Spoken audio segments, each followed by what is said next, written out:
Има едно вечно спокойствие, от което всякога се твори една вселена. И човек може вечно да почива в това спокойствие на тъмнина, гдето е непроницаем мрак.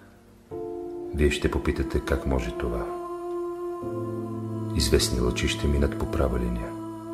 Бог е съвършен в себе си и всичките духове, които го гледат, не могат да схванат тия лъчи. А нещо, което няма сянка, няма с какво да го сравним. Винаги във вечния живот първо се заражда желание да се живее, да се съществува, да се създава. Ще забележите децата, например, вземат нещо, струшават го и после се мъчат да го направят. Значи те се упражняват да творят, а това е предназначението на човека при сътворението му – да твори.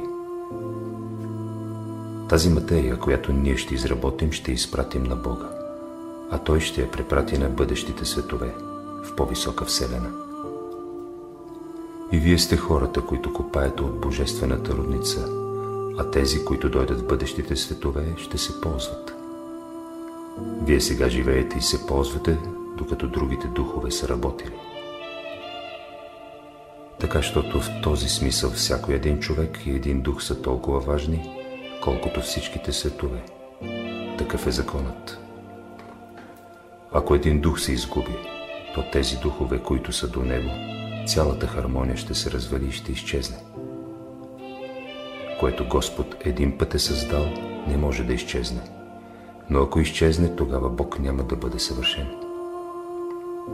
Като факт това не съществува, но трябва да го знаете.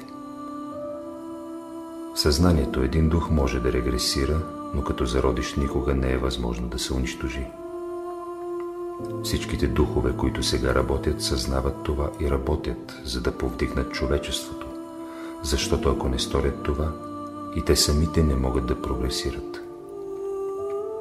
Така и вие не можете да повдигнете себе си, ако не повдигнете другите. Направете опит и ще видите, че не можете да съществувате, ако не помагате на другите.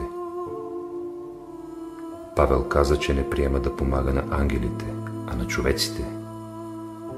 Аз повдигам този въпрос, за да знаете как трябва да живеете на земята, защото за това именно сте дошли. И това е животът. Как трябва да живеете? Христос отговаря, че нещата, които притежаваме, не съставляват нашия живот.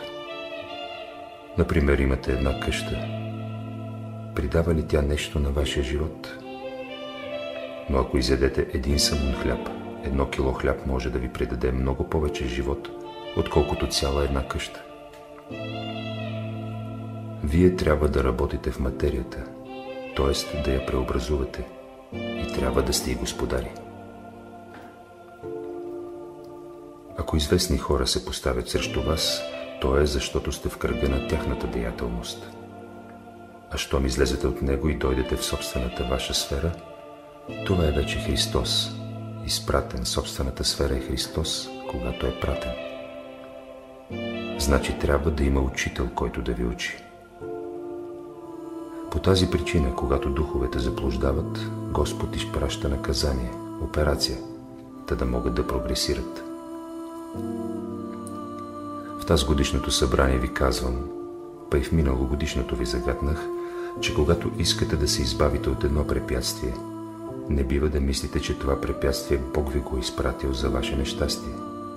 Никога не бива да туряте такава мисъл в ума си. Когато, например, имате едно домашно нещастие, Бог го изпраща да се отрезвите. И като стане това, хипнозата, която е била в ума ви, тутък си изчезва. Ами, че изпитанията вие сами си ги създавате, защото се оплитате в други чужди кръгове и тогава страдате.